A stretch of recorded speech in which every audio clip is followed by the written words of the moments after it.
pul da gəlsin. Buralarda kamera arxası qoyarıq. Yoldaşlar, Evren bizə negativ mesajları oldu. Yəni bu verişi çəkə bilməmək üçün başımıza hər cür hadisə gəldi. Bir il sonra hamımız milyonər olacağıq. Həm böyle verişlərə çıxacağıq. Salam, vaxtınız xeyir olsun. Sözlərimi oğuram orada. Sən niyə söz oğururam? Mən həmişə doğaslama gedirəm. Ya Herro ya. Verilişi sən düzəltmisən. Sualları mən fikirləşib gəlirəm, hə? Sən onlarda sən torpilli qonaqsan. Şeyin nə idi? Kontentin adı nə idi ümumiyyətlə? Valla futboldan danışacağıq. Danca nə olacaq futbol başqa? Bilmirəm, hansı futbol? Mozambik futbolu yoxsa öz futbolumuz, Azərbaycan. Deməli, gənclər prospekt. Biz kameraya baxmalı deyilik də, birimizə baxmalıyıq, düzdürmü? O yoxsa bu. O yoxsa bu. Uzatma da, bəsdir. Neçə dəqiqə keçdi gör?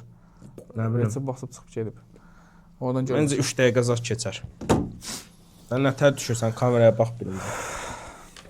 Lokko, başlayaq. Ona perri. 2, 3. Bugünkü qonağımız da xüsusi qonağıdır. Niyə gülürsən? Niyə gülürsən? Video yarısı belə güləcəksən, söhbət onunla da ölür. Bilirəm, deyən. Offside-sı söhbət ilə qalsında verişin adı, yoxsa? Yox, adında. Dəyişim nə qoyaq onda? Sənin adında nəsə bir şey var ağlında. Şu verişin adını deməliyəm. Bugünkü verişimizin adı? Hə. Lokko. Kamera arxası sənə qoysaq daha çox partladacaq. Denən geçsin ey dayı. Nə deyirsən denən? Offside söhbət deyirsən, nə deyirsən, nə bilim. Yaxşı. Kameraya bax. Sən bura qoysan partladacaq. Dayı.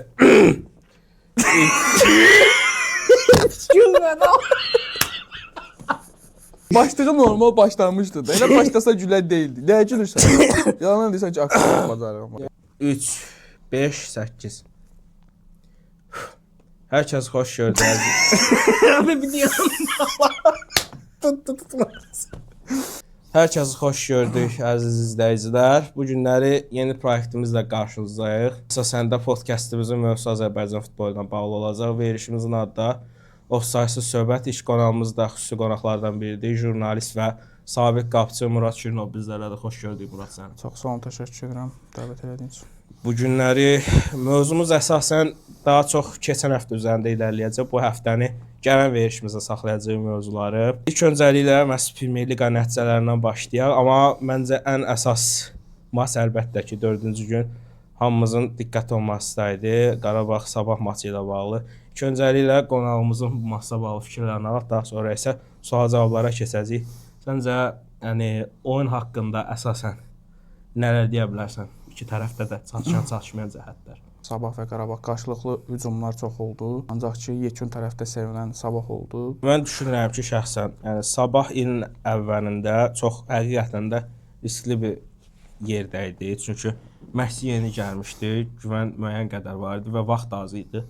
Və komanda alışdıqca, öyrəşdikcə mən şəxsən Avropanın futbolundan öz futbolumuzun faydalanmasını çox istəyirəm. Nəyə görə? Çünki özün də köhnə futbolçu kimi bilsən ki, bizdə tempo deyil, 60-70 dəqiqədən sonra da birazdan Neftçi haqqında da danışacağıq.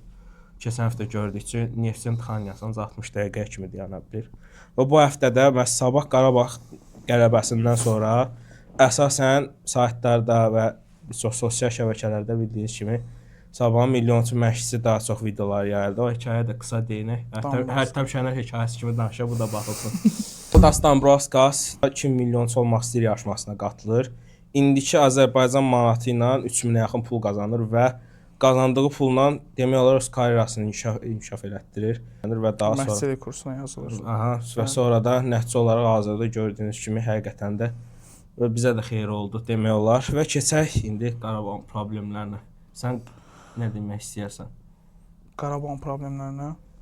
Çünki maçda həqiqətən məsələn Regis Dayankoviç artıq Ajax və son oyunla bərabər gördük ki, performans səhvləyir. Əslində Ajax oyununu danışdın, açdın, istədim mən də o haqqda danışım. Ajax oyununda oyun bitən kimi hər kəs yalnız belə deyək, Nərimanı günahlandırdı və ondan sonra Qurbanovu günahlandırdı.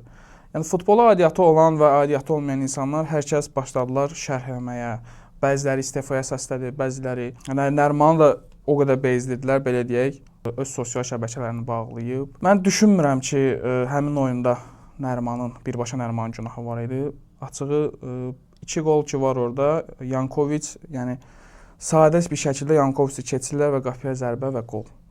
Yəni Nərimanın maksimum deyək 2 səhvi var isə top qəbulunda səhvlər elədi. Yəni başqa deyək ki, təkbətək qaldı və yaxud necə deyim, qapıda çərçivəsinə zərbə vurdu, çölə vurdu. Yəni belə bir şeylər baş vermədi. Mən onu deyərdim ki, elə məhz ancaq Nəriman haqqında tənqid edənlər daha çox subyektiv fikrə yönəlir. Amma obyektiv şəkildə baxdığımızda 3 əsas məsələni götürək.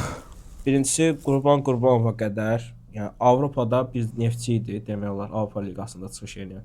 Yəni istifaya səsləmək, hətta vətən xaininin kimi elan eləmək məncə çox böyük hörmətsizlikdir. Nərimandakı günahlandırmaq, yəni düzdür, Azərbaycan futbolunda bəlkə də Nəriman İspaniyada, Hollandiyada yetişsəydi, bəlkə də elə bizə qol vuranlardan biri olacaq. Amma təəssüf ki, Azərbaycan futbolunun əsasən də gənclər üzrə. Azərbaycan futbolunda, yəni problem nə futbolçuda deyil də, yəni ya da ki, məşqçidə deyil. Problem, bu dəqiqə əsas olan problem sistemdədir. Uzun müddətli düzgün strategiya qurulmayıb. Başa düşdün? Və nəticə də almadıqda ya futbolçu ya da ki, məşqçi günahlandırılır. Bu da düzgün bir şey deyil. Sadəcə sistemi, strategiyanı düzgün düzəltmək, yönəltmək lazımdır. Yəni, qısa yol axtardıqca daha da problem çoxalır. Məncə də, çünki hazırda Qarabağ o qədər çox günahlandırsalar da, məncə Türkiyə futbolu ən gözəl örnəklərdən biridir. Hazırda məsələn, Adana Demirspor örnək götürək. Yəni nə qədər büdcə xərclədilər, amma sistemsiz heç nə olmadılar və nəticədə hazırda prezident açıqlayır ki, 35-45 milyona yaxın borc var bizdə və bu borcu üstələnəcəkdə Türkiyədə mən düşünmürəm ki, məntiqli insan yoxdur. Kim idi prezident? O Kəsərbaş bir kişi Murad var. Sancaq. Hə, o. O tutdular axı. O, hə, o elə onu deyirdim. Həyatın ironiyasıdır. Başqa Ajaxda, yəni gördük ki, son elə Qarabağ maçından da sonra motivasiyanı toparladılar. Məncə Ajaxın qırılmanı o azarkeşdən o törətdiyi o.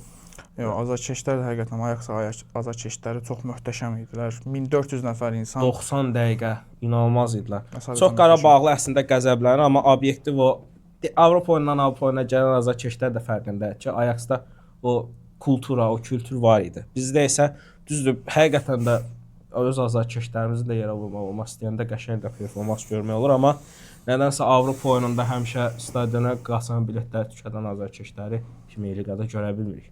Sonra keçək Azərbaycan futbolunun ən neçəli yaralı yeri Neftçiyə. Karvanı məğlub elədilər, amma biz ondan əvvəlki Sumqayıt oyunu haqqında danışacağıq. Gözəlliklə səncə 60 dəqiqə yaxşı oynayan Neftçi nəyə görə oyunu buraxdı? Neftçi haqqında danışmaq biraz çətindir. Baş məşqçi ilə yollarını ayırdılar Samir Abbasovla və yeni məşqçi gətirdilər. Təcrübəli məşqçidir, belə deyək, iki oyuna istədiyi nəticəni verməməyi normal bir şeydir. Məncə bir məşqçinin belə deyək, adaptasiya olması üçün azından 3 ay və yaxud 4 ay bir müddət keçməlidir ki, belə deyək, o beynində olan taktikanı, beynində olan fikirləri komandaya yönəltsin, onlara yiyələndirsin. İlk oyuna görə yaxşı idi. İlk oyuna görə yaxşı idi, çünki Neftçinin vurduğu qollarda da belə görürük ki, necə deyək, ağıl dolu qollar vurdular, normal oyun sərgilədilər. Yəni mənə görə yaxşı idi. Azarkeşlərin demək olar heç sevmədiyi Sambo son 2 həftədir sistemdə olanda yaxşı oynadığını göstərdi. Sambo hazırda belə deyək, fiziki olaraq çox yaxşı durumdadır. Düzdür, ola bilər ki, liqa təzə başlayanda Sambo düzgün, yəni necə deyək, yaxşı oyun nümayiş etdirməsin, ancaq ki, məncə Abbakarı belə deyək, ehtiyata atıbsa, yəni Sambo bu dəqiqə yaxşı vəziyyətdədir. Abbakar demişkən, səncə yerində transferdir, yoxsa Moika ancaq 2-3 dənə atıb pulunu alacaq bir oyuncudur?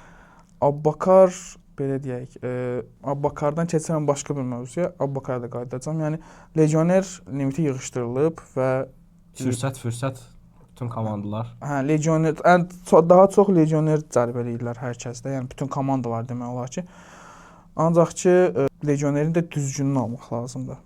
Belə deyim. Ona görə də skautu düzgün qurmaq lazımdır. Skaut da düzgün olmalıdır, legioner də düzgün almaq lazımdır. Elə bu dəqiqə ölkəmizdə elə legionerlər var ki, bizim belə deyək, milli oyunçularımız onlardan qat-qat daha yaxşı oyun nümayiş etdilər, daha yaxşı səviyyədədirlər. Ancaq ki, onun yerinə legioner oynadılırsa, bu da ki, millimizin belə deyək, Azərbaycan futbolunu daha aşağı səviyyəyə daşıyır. Mən belə Keçən düşünürəm. Premier Liqamızda son mövzuya Araz Naxçıvan. Keçən il, yəni həqiqətən yaxşı sistemlə, yaxşı oyunla mübarizə aparan Avropa kimi fikirləş, yəni Arisi tarixi bir klubu məğlub eləyəsən, amma hazırda liqada bu vəziyyətdə olasan. Səncə əsas baş rol nədir burada? Məncə oyunçuların biraz yaşlı olmağıdır. Məncə yaşlılıqdan əlavə sistemin əsas futbolçuları pullu olan klublar tərəfindən getdi. Məsələn, Igor Ribeiro. Hə, bu getdi Neftçiyə düzdür. Çünki həm Neftçidə də stabil deyil də. Bir oyun həqiqətən deyirsən ki, bu yaxşı şalvan, bir oyun deyirsən ki, Azarkeşdən hamısı deyir, nə olar Xaçayev oynasın onun yerinə. Ondan da əlavə futbolçuların qocalığı, rotasiyanın keyfiyyətsizliyi. Yəni baş məşqçi, mən düşünürəm ki, baş məşqçi məncə idealdır. Çünki Qəbələdə Elmar Baxşeyev yəni çox yaxşı məşqçidir və belə deyək, Araz Naxçıvan kimi bir komandanı tarixində ilk dəfə olaraq yəni konferans liqasının belə deyək, seçmə mərhələlərini aparıb. Bu da özü də böyük bir nəticədir. amma nə olsa Omoniyadan sonra oldu.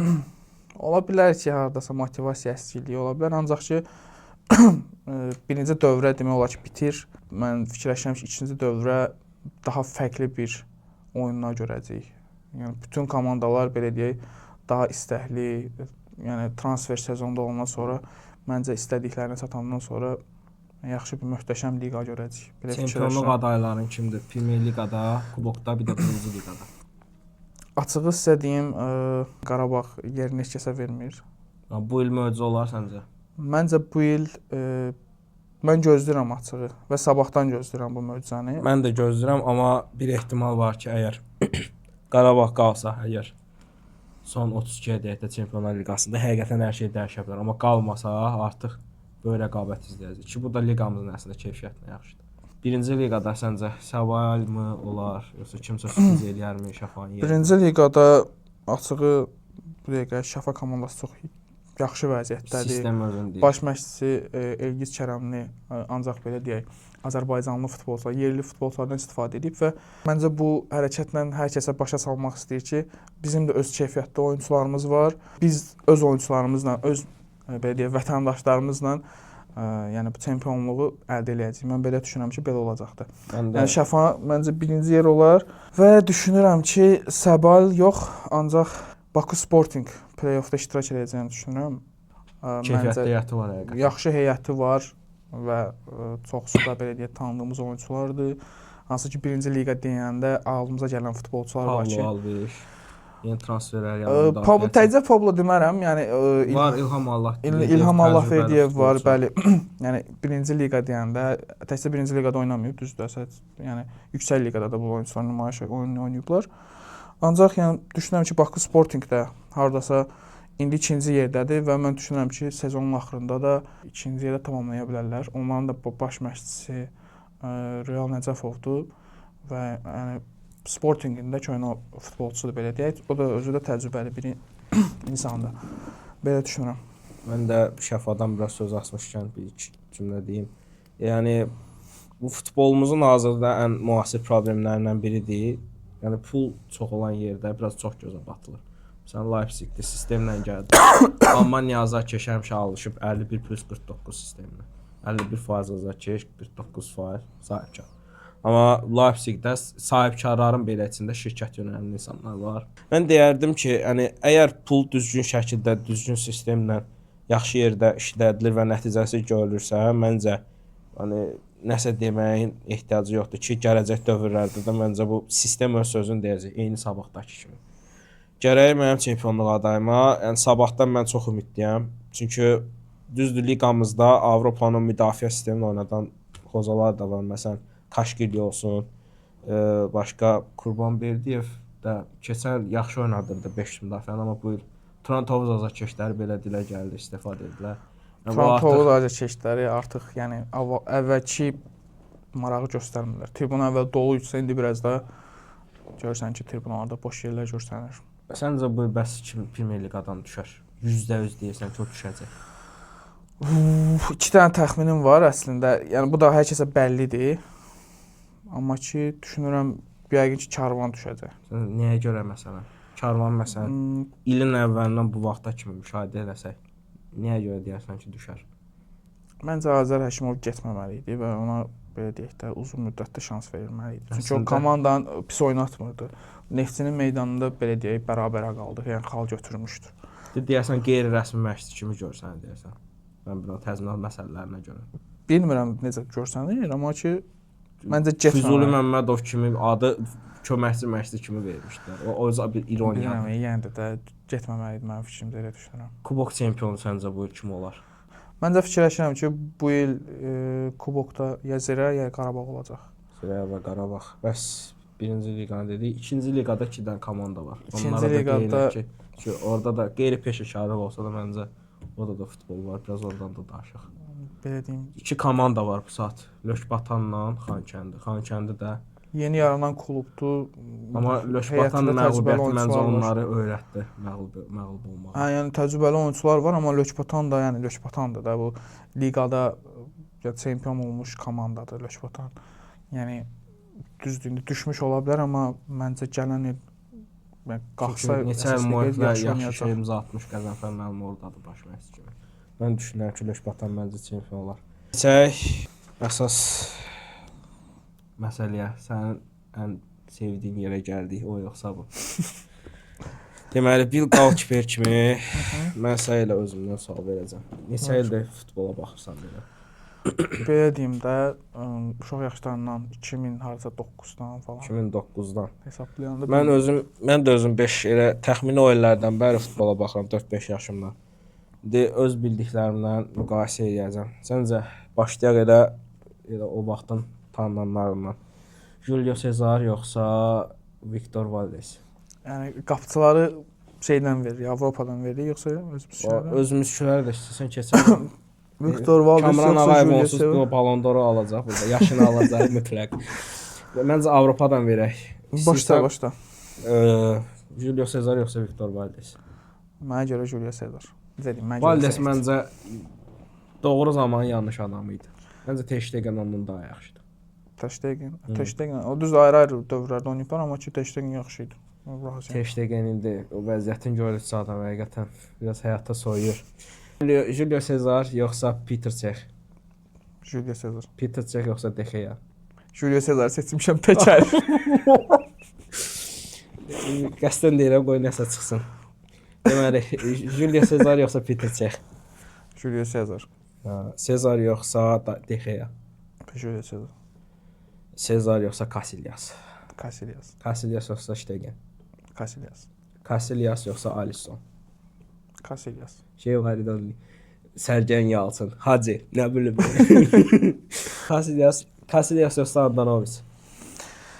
Casillas. Casillas yoxsa Buffon? Çox getdi videoda bir şey fikir versən. Getdi də kəsər. Amma məncə Buffon. Yaxşı, axırıncı şedevr Buffon yoxsa Donnarumma? Buffon əfsanədir. Məncə də əfsanədir. Buffon yoxsa Yaşin? İzləməmişik ha, basın. İzləməmişəm də mən Nədən? Yaxşı. Nə qədər oldu veş inan bilmirəm, amma məncə yaxşı keçdi iş cəhdə görə. Yaxşı idi məncə də. Yəni birinci verişə görə normal idi. Sənə təşəkkürümü bildirirəm. Çox sağ ol. Gələn verişlərdə gələsə yoxsa burdan sonra istefa. Bundan sonra bütün izləyicilər səni istefa qışqıracaq. Belə yox. Yaxşı, gözəl məncə maraqlı veriş alındı. Qəsdən orada aktyorluq elədim bu arada o Sezarın handa şey yerlərində. Ki ağzından pis söz çıxsın. Yox, gülgülək də. Nə, Çünki bizə izləyiciyə əsas səmimiyyət lazımdır. Məsələn burada rəsmi oturduq, danışdıq. Futbolumuz həqiqətən də çox görünməli olacaq. İnsana bu lazımdır. Bizə daha dərin şeylər lazımdır. Bizdən bu günlük bu qədər dostlar. Qəşəng veriş alındı. Prosta iş dəqiqələrin ya Çox gülmüşük. Qonaq icazə versə, qəşəng paylaşacağıq. Ən mırt yerlər oradır. Bizdən bu günlük bu qədər. Sağ olun. Sizin də suallarınız, fikirləriniz varsa, çünki gələn verişlərdə ola bilsin. Bəzi problemləri həll edə bilsək, qonaqları çağıracağıq. İnşallah. Amma eləyəməsək, Elə ikimizi kasıb variant biz davam eləyəcəyik belə. Çox sağ olun bu arada bizi izlədiyiniz üçün. Bizdən bu günlük bu qədər. Sağ olun əziz yoldaşlar.